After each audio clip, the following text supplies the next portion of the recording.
Hello, everybody, and thank you for that wonderful introduction. But once again, my name is Hannah Peasley, and I am the co-founder and COO of High Net Worth Women Institute, which is an online financial education platform specifically geared towards women. Once women start earning a higher income and they want to feel empowered and confident about what they're doing with their money and making sure that they are building their wealth journey and their vision of success, whatever that means to you, we want to be able to provide that education to women. We found there was a hole in the market there that we were happy to fill. And I'm really excited to introduce our panel today because we try to infuse joy in all of our courses, all of our lessons. It's your personal time and your personal dollars coming to adult education. So we all want to make sure that you're having fun and engaged. And so today we're going to be covering Rediscovering Wonder, Cultivating Joy in Adult Learning. And I have some amazing panelists here with me today. We have Ron Franklin, who is the adjunct professor of music at San Diego College of Continuing Education. And we also have Anna Westlack, the owner of Westlack and Associates. Ron, would you like to introduce yourself? Absolutely. Thank you, Hannah. My name is Ron Franklin. I teach for the San Diego College of Continuing Education. It's part of the San Diego Community College District, which includes 5 different colleges, including Mesa College, Miramar College, and San Diego City College, all degree-granting institutions. The College of Continuing Education serves a very diverse audience. The particular part of the college that I teach for is called the Emeritus Program, and it was designed to provide all sorts of classes for adults 55 and older, but I have to tell you, you don't have to be 55 to take our classes. As long as you can register for the college, you can take the class. But we're oriented towards providing adult education so that people can continue to learn through their entire life. I teach guitar and ukulele classes for adults. It is the most fun I have all week, teaching guitar and ukulele classes for adults. Once COVID happened, we went from teaching in the classroom on some of the various campuses. We have a number of different campuses around the city, to, of course, going online. And I had never really taught class guitar online before, but I found out that it works really well. In fact, that combined, that's the synchronous part of our learning system, that we get to go online and there's all my students. I don't have to leave the house. I don't leave my house for days sometimes because I teach online.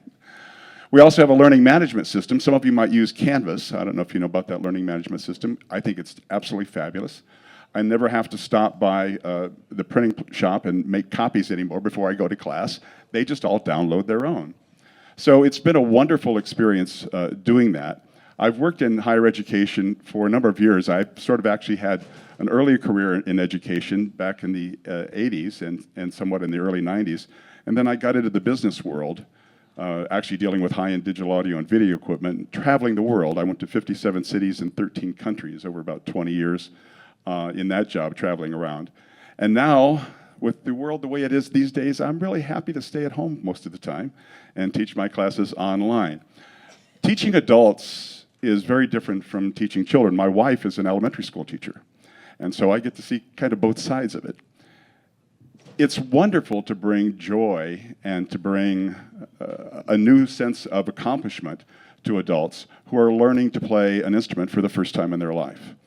So when I was approached by the Education 2.0 conference to be on this panel, and they told me it was about creating joy and learning and wonder, it's like, yeah, that's what I do. So that sounds perfect. So anyways, I'm looking forward to our conversation today. Thank you so much, Hannah. Thank you, Ron. Anna, please introduce yourself. Good afternoon. My name is Anna Westlack. I own a company called Westlack and Associates. Not very creative, but it's what we do. I'm an independent contractor, sole proprietor, and I team up with other independent contractors so that we can meet the needs of all of our clients and inquiries that come to us. What I do is facilitate workshops and seminars on interpersonal relations and communication skill building. And what that means, we help people play nice together at work. And so we help strengthen their communication skills, our relationships with each other, and do that in an interactive and hopefully fun way. That is what I have found is important in adult learning. And my background is in education. I taught in public school. I call that in my BC era, before children. I took about a 10.5-year maternity leave to raise those children. And then I got back into education, did some private school teaching, and also did some workshops and adult education for some nonprofit groups. And I discovered that I liked teaching adults as much as I like teaching children. So I have taught from preschool through graduate school in a variety of different areas and topics. And a little bit unlike what Ron has discovered, I found out sometimes teaching adults is not a whole lot different than teaching children. They still want to know, when is lunch? Where is the bathroom? Are we going to have fun? What are these markers on the table for? What are we going to do with them? Do we get to draw? So, and they want to stay busy. And if they don't stay busy, they get into trouble or they fall asleep. All right. So it works out both sides. But seriously, I've really enjoyed being able to craft and customize workshops to meet the needs of the students in those classes, and have really enjoyed the 31 years I've been doing this as my own business. That's amazing. And to all of you guys, I know this is an afternoon session and we've probably been sitting down for a long time. Ron actually has a wonderful exercise that he'd like to lead us all through. So if you're able and want to, please join us in this exercise just to get some fun infused in. Thank you, Hannah. I know that a lot of us have been sitting in this room for quite a few hours today and yesterday and so forth. I am reminded of the research that I recently found out about. Dr. Julianne Holt-Lundstadt at Brigham University has done research on how your posture affects your mood and in turn your ability to learn. And one of her most amazing discoveries is about what she called the Wonder Woman pose, the superhero pose. So what I'd like to do, with your kind permission, is have us go through just a short exercise. Number one, just for a sense of contrast, I'd like for you all to just slump forward in your seat with your shoulders hunched over and your head down. How does that make you feel? Yeah, go inside and analyze that. Remember that. Take an inventory of how you feel. Okay, sit back up now. In fact, stand up. Everybody, just stand up where you are. Here's what we're going to do. Stand with your feet just slightly apart. Back straight. But both your hands on your hips like this. Look like a superhero. Feel that well of resilience and power inside of you, knowing that you can do anything. Why? Because you're a superhero. That's what superheroes do. How does that make you feel?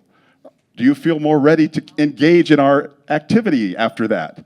Yes, indeed. Okay, superheroes, take your seat. Thank you very much. So you see that posture, in fact, all of the activities that we do with our students, whatever it is, the whole goal is to empower them, to help them be able and willing and ready to learn. So thank you for helping to prove my point that your posture makes a big difference.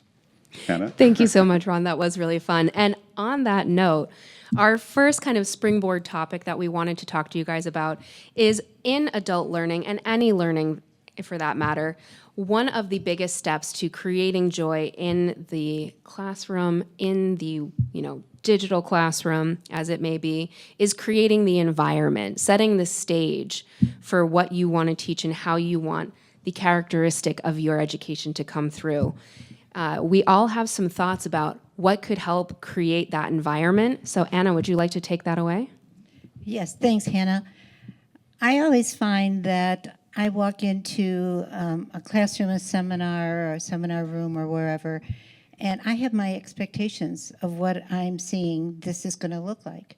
I kind of get a scope of the room and see how it looks. I've talked with usually a manager or a supervisor or someone who knows the group I'm going to be working with, so I've gotten a little bit of background. And so my expectations are pretty well set. But there's a lot of individuals that are sitting in front of me who probably have brought some different expectations with. So, as good seminar leaders, I put up there, this is the agenda, these are the objectives, and then most facilitators jump right into their presentation. Well, I've never had the opportunity to hear what the audience that I'm working with brought with them and what do they need. So I find it's really helpful to find out what the expectations are of the people in that room and to hear what they have to say, why they're in that room and what brought them there and what they're expecting to take away with them. And then I can match up my expectations with theirs, and I write those down on a flip chart. I post them on the wall, and I can glance at those during the workshop. And 9 times out of 10, mine pretty well match what the participants are thinking, but it really is assurance that we're both going down the same path and that we're there to meet the same goals that we have individually brought together. I really love that because to me, that's almost the opposite approach that a lot of educators take. No matter what they're teaching, it's set the expectations for the students so they know what you're going to be giving them. Especially in adult learning, we're all about providing value. So you're almost selling the course to start it out with. These are the expectations. This is what you can leave today with. But Anna, what you're saying is start with students' expectations and meet those needs. I really love that. It's also a great way to wrap up the session or the class. At the end of the class, we go through that checklist of expectations and see if they've been met. And that leaves with a sense of satisfaction that they've gained something that they were seeking when they came in. Amazing. And to build off of what you're saying, Anna, you're creating the environment, you're asking people to come to the table with what their needs are, and in a certain sense, you're creating a safe space within your classroom. And that's a buzzword right now, but really it is very important because you don't, and especially in my field, which is finance, and especially working with women, I want to make sure that nobody has any sense of trepidation, of shame coming, not knowing this financial knowledge. I mean, heck, that's why you're in the room in the first place. But a lot of times women have expectations of themselves that they're supposed to know something before they even ask questions. And saying, no, that's okay. I'm going to meet you where you are, and I want to know where you are so that I can make sure this is the best and most valuable learning experience for you today.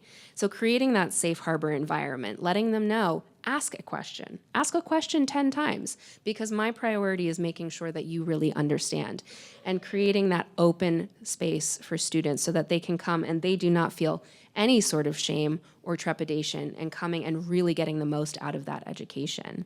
Is that sort of like what happens in Vegas stays in Vegas? It can be. Okay. What is in that room? And we do virtual online learning. So really, what is in that room? We can leave it there and we can all go back to our lives. But speaking of online versus in-person learning, Ron, you just told us about the change that you had to make. Yeah, and it's very interesting because all of the students also realized quickly that they better understand their computer a little bit better than they ever did before. So Absolutely. we very quickly educated a whole lot of adults on how to get onto Zoom and how to use Canvas and so forth. I will say that we were able to go back to some in-person because that's also very important, especially when you're teaching music. Now, the way it works on Zoom is because of the time delay, they can hear me and they can play along with me. So on their end, we're having a duet. On my end, I can't hear them because there's too much of a time delay, right? It would be very annoying. So they get the better experience in a lot of ways. But we do have an opportunity of, this will be the 5th year this year that we've done a music concert for the Emeritus Music Program. And we have choirs and piano players, we have a mandolin orchestra, I have a guitar ukulele ensemble. So we actually get together in the real world and get to practice and then actually have a concert. Very nice auditorium. And we, in fact, filmed the whole thing and put it up online. I'm actually the video producer as well for the show, so I get to do that. And that's a really nice opportunity for all of our students to get together in the real world, in real time, and get to know each other. So that's been very successful. This will be the 5th year that I've had a guitar ukulele ensemble perform with that. And in fact, I just wrote a arrangement of a Beatles medley for them.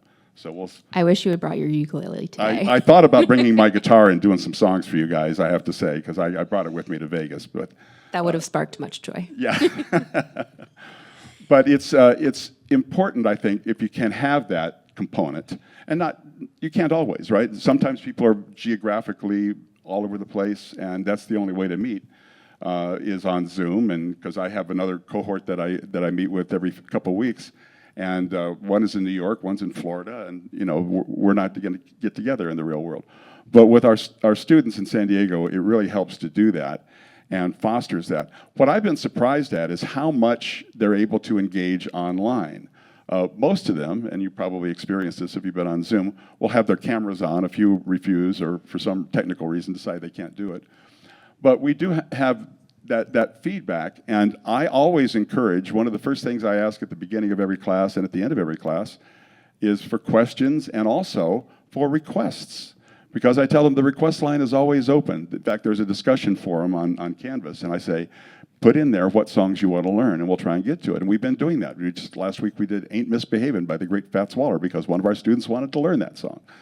So that's one of the ways that we engage them so that they understand this is their class. This isn't just me pushing information out to you. You're a part of this, and we want your input because this has to be fun for them. This has to be the music that they want to learn. And I'm very gratified when I get the feedback because at the end of each semester, I send out a little detailed questionnaire saying, what did I get right? What can I do better? What songs would you like to learn? What did you like the best out of the class? And so forth. And it's always gratifying to get that feedback from people saying, thank you for the gift of music. This really means a lot to me.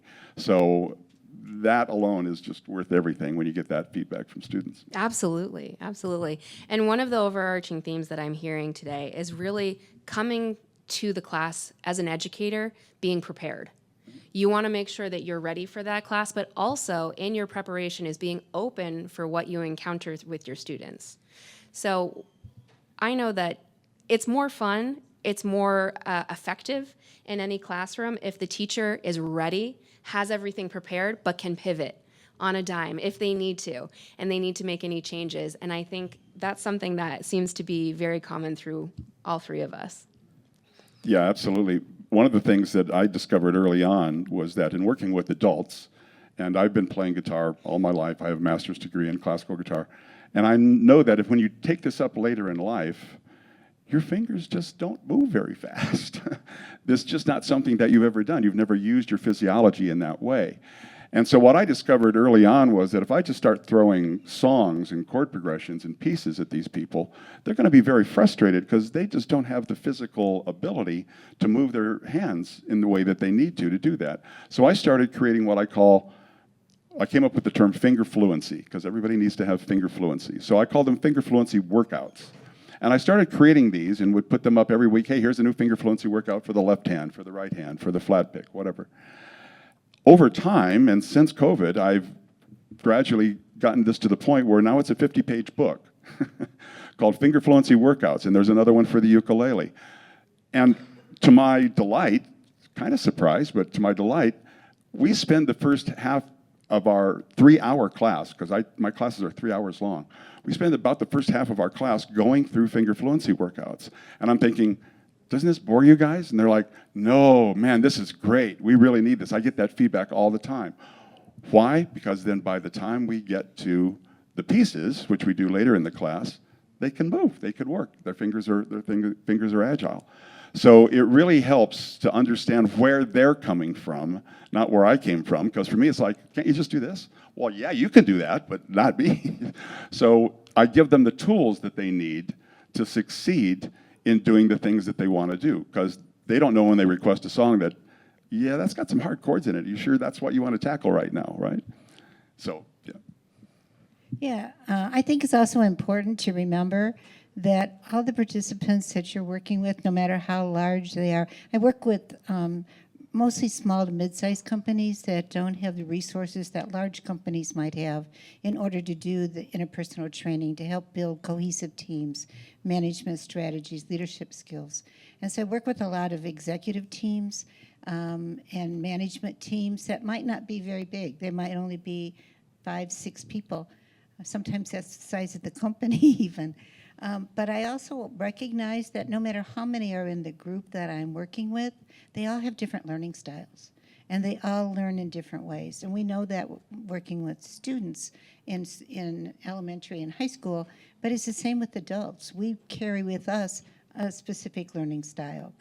And so I do set the stage at the beginning, going back to your original question, that we're going to approach this by touching on everybody's learning style, and that we might be hitting on a learning style that you don't appreciate. How many of you are visual learners? Okay, so we have people here who really like to take notes, or have PowerPoint, not death by PowerPoint, but PowerPoint, flip charting, all that kind of thing is really helpful for them to learn. How many of you are auditory? You just want to sit back and listen and take it all in.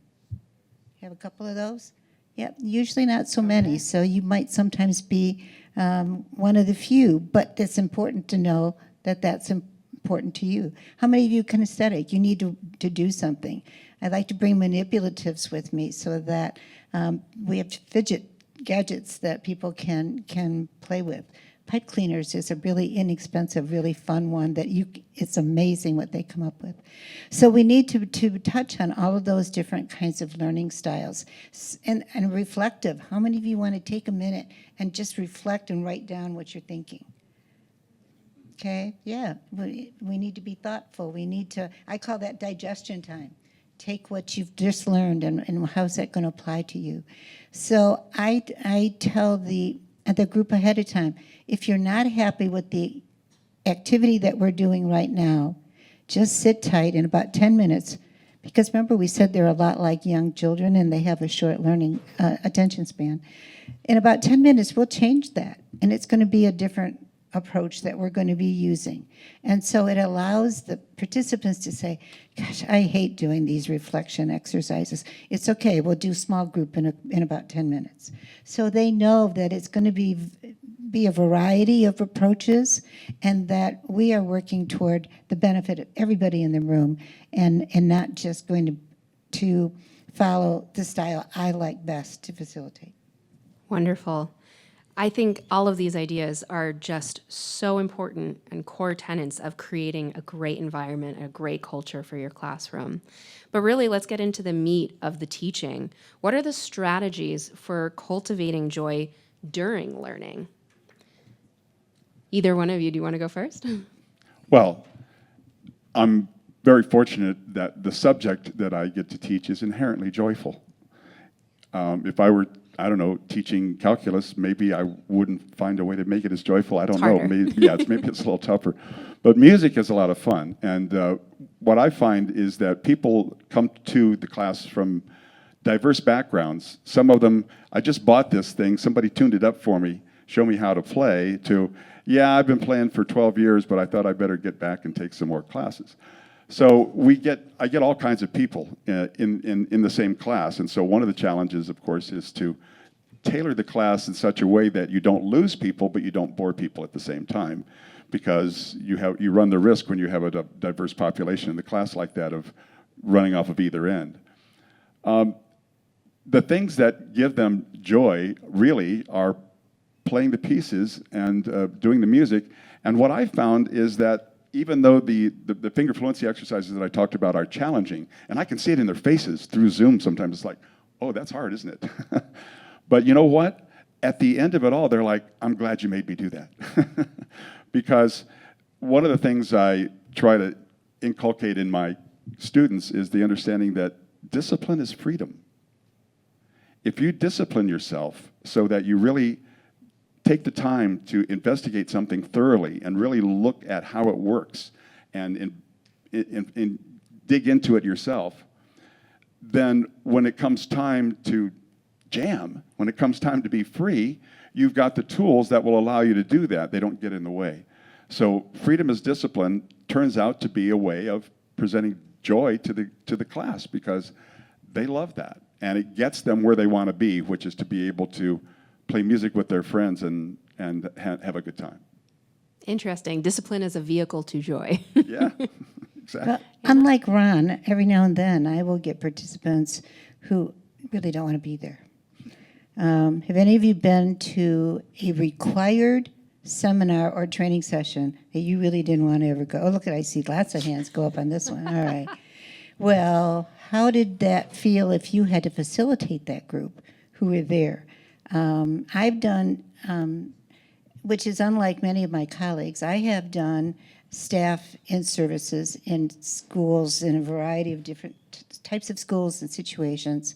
And I know that there are some people there because that's what they're supposed to do on Institute Day, okay? So how do you engage them? Sometimes you don't. Sometimes they're just going to take up a chair and you let them know that's okay. And they'll get something from it even though they don't admit it. They're just in the room, they'll absorb something. But I think it's also important to understand that in adult learning, having fun is an important piece. I presented a proposal, I'll remember this as clear as a bell forever, to a superintendent who I knew pretty well.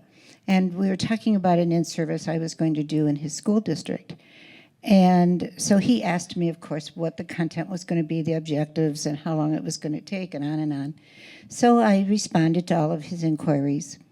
And then I said to him at the end, I said, I just want to let you know, Mr. Superintendent or Dr. Superintendent, that if you happen to walk by the room while we're doing the session and you hear laughter and you hear chatter and you hear lots of activity going on, please know that we're taking this very seriously because I know, just like children, adults learn best when they're having fun.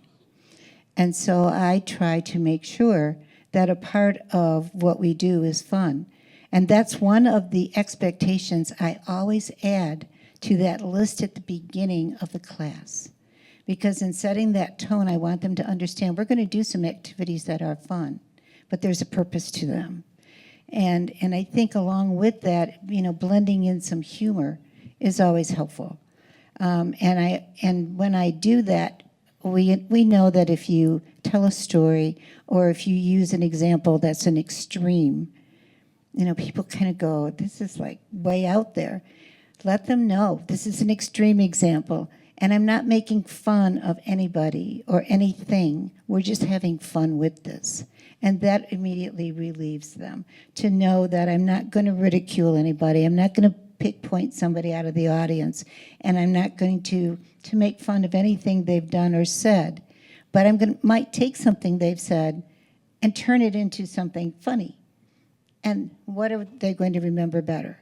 What we said that was funny or the statement that the other person made? So those are the kinds of things that I think, change the tone and bring it back to an interactive and learning mode. Absolutely. Having fun in the classroom is one of the most important things. I have to say one of the things about Zoom is if they've got their camera on, if I make a joke, and I do this occasionally, I'll say something, and I know it's funny, but I'm looking to see if anybody gets it. And I feel very gratified when I say, oh, they got that. Yeah, so it was worth it, right? Absolutely. And I would actually encourage everybody in the room to look up Dr. Erin Burgoon, Burgoon. Their entire framework is cultivating joy. And they came up with the 4 C's of creating joy. And it's something that I take into my classroom and with each of my lessons. Those 4 C's are confidence, creativity, connection, and curiosity. And not only do you want to bring that, all 4 of those into your classroom, but also you can bring that to your own day. We can have micro moments of each one of those, micro moments of curiosity, micro moments of creativity. But if we can present opportunities within the classroom, but also exercises, we're talking about making learning interactive, making sure people are having fun. For me, it's easy to keep those 4 C's as kind of my guiding star because I know what I'm aiming for. I know I want them to either be interactive with each other, building community, or I want them to come up with creative answers. Anything flies. It's fine. Let's go. Or connection. We're all connecting with each other. If you can be relatable, if you can find a friend in the room, anything like that. So I use those 4 C's a lot as my North Star to a lot of my interactions with students. And that brings us also to laughter and engagement. We're all talking about how do we get people to not only have a memorable experience, but enjoy what they're doing. I also want to circle back what I said in the beginning. As adult learners, I want to celebrate students being there because they chose to take their personal dollars and their personal time to either learn a new skill or come to, something that they know that they're lacking. In your case, Anna, it's very interesting because sometimes they're made to be there. But I would really love your perspective on somebody, well, you were talking about somebody who doesn't want to be in the room. How do you connect with them? We're looking at 3:30 in the afternoon here. Well, at least at Las Vegas time. It's a lot later than that in Chicago where I'm at home. But it's kind of our slump time of the day, right? And so reading your audience is really important. When you see them become disengaged, you can tell, as Ron showed us earlier, by body language what's going on. So I like to oftentimes just stop and we'll take kind of a little physical mental break. And I'm going to ask you to do this right now. Turn to a person next to you in groups of no more than 3, okay, either partners or trios. And share with them one thing that any of us up here said that resonated with you that you either do or you'd like to try. So we're only going to take 2 minutes to do this, so you have to make sure you give your partner time to talk, okay? So turn to someone and share with them what you've just learned or heard that you like. I feel like we should have the Jeopardy music on now. I want to be a fly on the wall to each one of these conversations.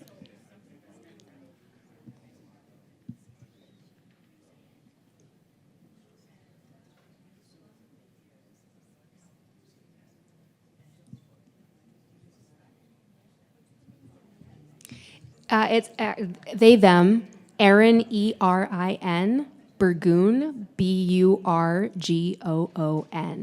Okay, got 1 more minute.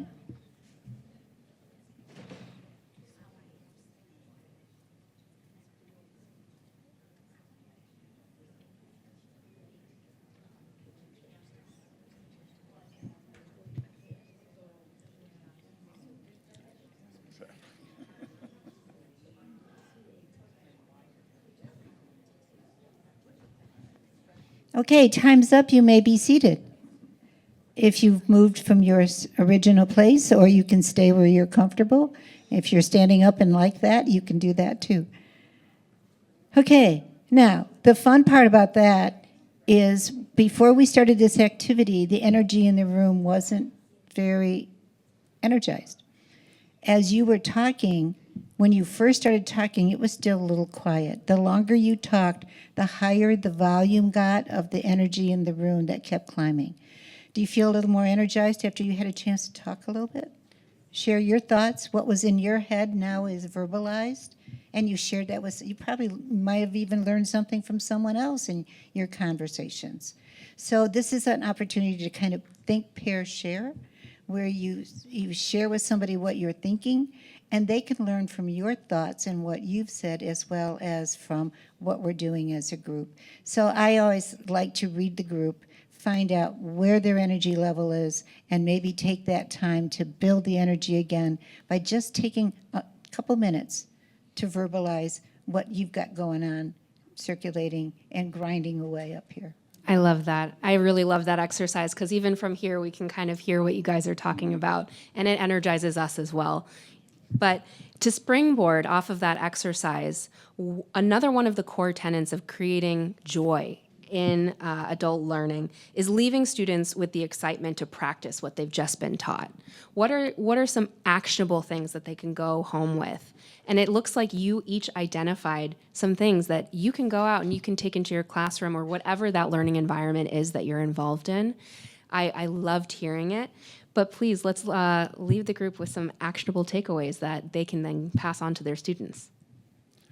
One of the things I do at the very beginning of every semester is I have a sheet that I give them through Canvas that says what to practice every day so they know what they're supposed to be doing.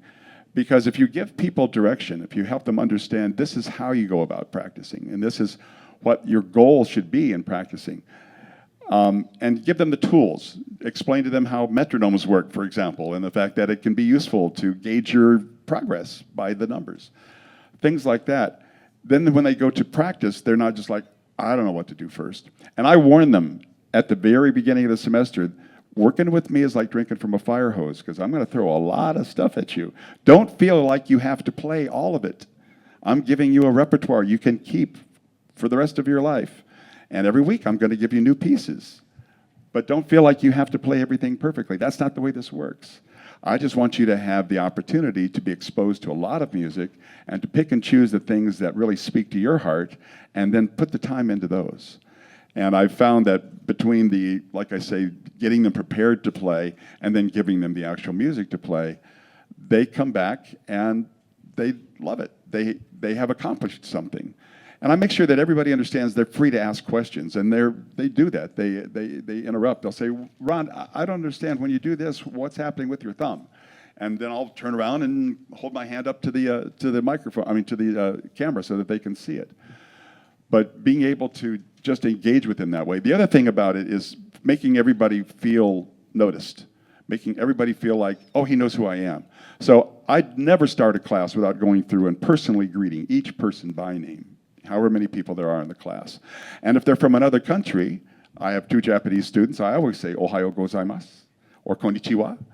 I had a Russian student for a while, I said Dobry utra, which is good morning in Russian. So just that tiny little bit makes them feel like, oh, he sees me, he knows me. And they're more apt to really kind of enjoy the class in that way because they feel like they're a part of something. I really enjoyed that. Thank you. I think we've all learned that practice makes perfect, and that there are skills that we can learn, and even in soft skill training, there are some skills that we can acquire. And one of my sessions, I oftentimes teach students to use I statements. It's a great opportunity to talk about conflict resolution and how you keep on track to the issue. And I'll explain what an I statement is, and for those of you who are going, no, I think I know, it's when you put yourself first. I like being able to be interactive when I'm with a group of people. So it's where I'm at, and I state that. I never say, you weren't participating, I don't think you like this activity. That's a blame statement. So we talk a lot about I statements, and people go, okay, I get that, but they've never done it before. And so I actually have them think of an I statement that they would like to use. And then I have them write it down.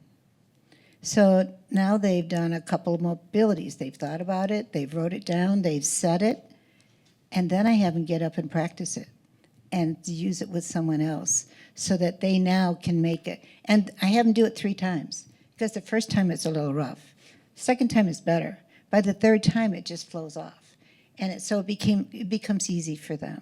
And so being able to allow time in your adult learning situations to let the students or the participants practice what it is you're trying to get across. If they can't take what they're learning and find a way to apply it, they're never going to use it. They're going to take their notes from this session, drop it in a file drawer, and say, that was a neat day. And that's the last they'll look at it. Absolutely. And unfortunately, I don't have the pleasure of teaching something as fun as Ron. I'm in finance. Sometimes that's boring. But one of the things that we really try to provide to our students when we're talking about actionable items is we have not only a workbook to go along with our course, but we have a checklist within that workbook.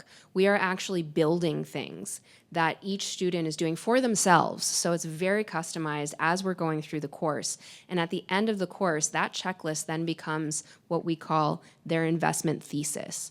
So I don't know if you guys have ever heard of that statement or that phrase. Investment thesis is what you can then go out and talk to financial advisors, CPAs, your financial partners that you're working with and say, this is who I am. This is what is important to me. This is what my expectations are. And this is how I'd like to work with somebody. Are we a good fit? And do you understand what my needs are as your client? And that investment thesis, and it can even be a physical piece of paper because, once again, they've just written this all down. They can then go out and take that to any professional. And that professional is going to have a set of instructions in front of them that is going to make working together so much more streamlined and effective. I love providing that to our students because without that, how are you supposed to go out and talk to somebody, be like, I just want to know if we vibe? I'm not sure that's the way to go interview somebody who's going to be working with your money. So we really get a tangible asset that they can go out with. And that's one of my takeaways for students in High Net Worth Women Institute is they can then go out and really be more targeted and effective in their financial journey. Now, we want to open it up. We only have a couple more minutes, so we wanted to open the floor up to any questions that anybody has. Anybody have any questions? Just raise your hand. Or any comments for us. Did anybody really resonate with anything that we said or not resonate with anything we said? Please. I really resonated with the analogy of how children learn and how adult learns. It's very similar, so I think that was very interesting. Never thought, about that analogy, but it's very connecting, and maybe I'm taking it back because we were talking about teacher in service days, and how do we engage our staff in the learning process. Taking a break when you lose a crowd, they are not engaged, they are not active, they are not learning. So that's a great takeaway. I have my director of education with me here, and we were just talking about it. I think we should assess teachers' interest, what they want to learn. That's extremely important. We're all just kids at heart.